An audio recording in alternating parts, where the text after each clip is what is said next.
Assalamualaikum warahmatullahi wabarakatuh. Siapa yang membuka? Aku membuka. Jadi kami dari kelompok 4 akan membahas soal yang sudah diberikan Bu Ayu. Pertama soalnya akan dibaca oleh perkenalkan dulu. Perkenalkan, nama saya Najwa Amalia. Nama saya Iksana Fadilah Putri. Nama saya Kaila Sabiana Delangga. Nama saya Nazois Nadia. Nama saya Lega Rendasari. Nama saya Nadia Zahra Mari Fatihah. Nama saya Fani Rahmawati. Soalnya di antara tanaman yang dikenal sebagai kacang-kacangan seperti kacang kapri, kacang kedelai, kacang ercis. Bijinya terkandung dalam buah yang disebut kacang polong, lebih dikenal sebagai polong. Saat membuka polong seperti itu, biasanya terlihat bahwa beberapa bakal biji telah menjadi biji matang, sedangkan bakal biji lainnya belum.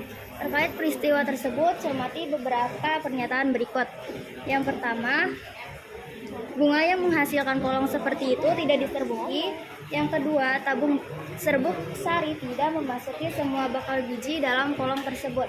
Yang ketiga, endosperma tidak cukup untuk didistribusikan ke semua bakal biji dalam polong tersebut. Yang keempat, ovula yang gagal berkembang menjadi biji berasal dari bagian bunga yang steril. Yang kelima, buah dapat berkembang bahkan jika semua ovula di dalamnya belum dibuahi. Pernyataan yang benar ditunjukkan oleh Jawaban yang benar itu D, 2 dan 5.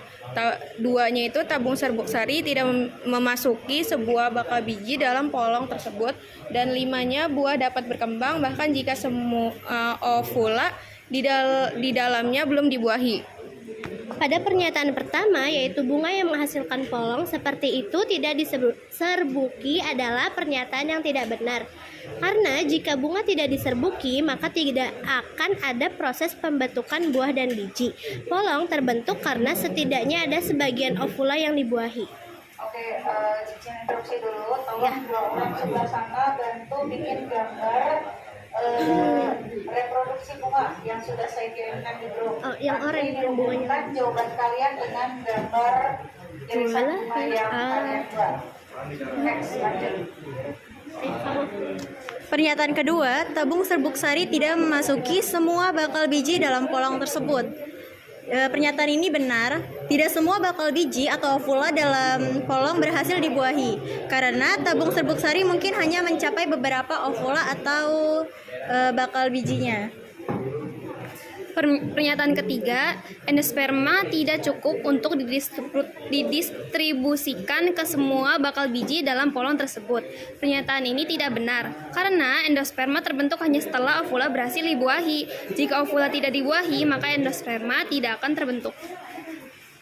Pernyataan keempat, ovula yang gagal berkembang menjadi biji berasal dari bagian bunga yang steril. Pernyataan itu tidak benar karena ovula adalah struktur yang subur dan memiliki potensi menjadi biji jika dibuahi.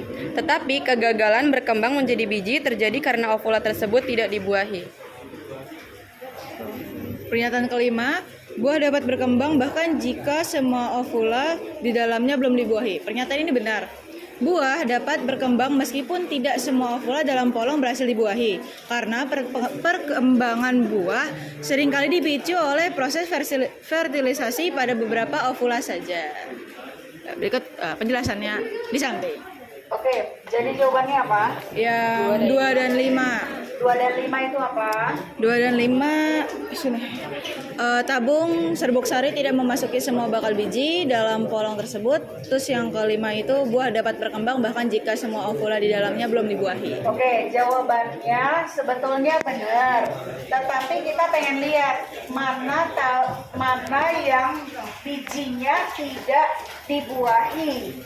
Sehingga kita bisa ngelihat, oh ini nggak dibuahi tapi bisa jadi buah gitu loh. Kenyataan ini bisa kalian lihat beberapa tanaman yang nggak dibuahi bijinya tapi bisa berbuah. Contoh, kalian makan buah pisang tapi biji pisangnya nggak ada.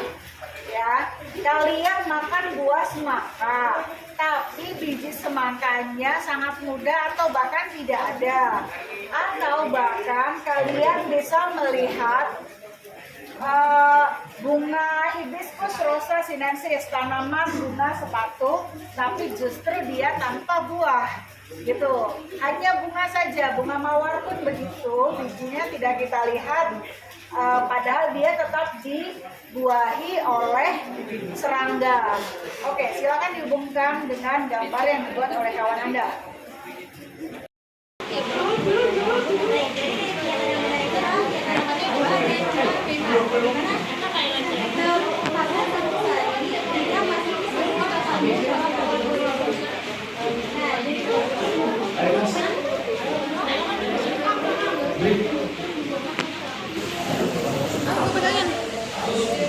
Jadi tuh kalau misalnya serbuk sari itu nanti bakal jatuh di kepala putih. Kan pas itu kan banyak ya serbuk sari yang masuk kepala putih. Kepala putih.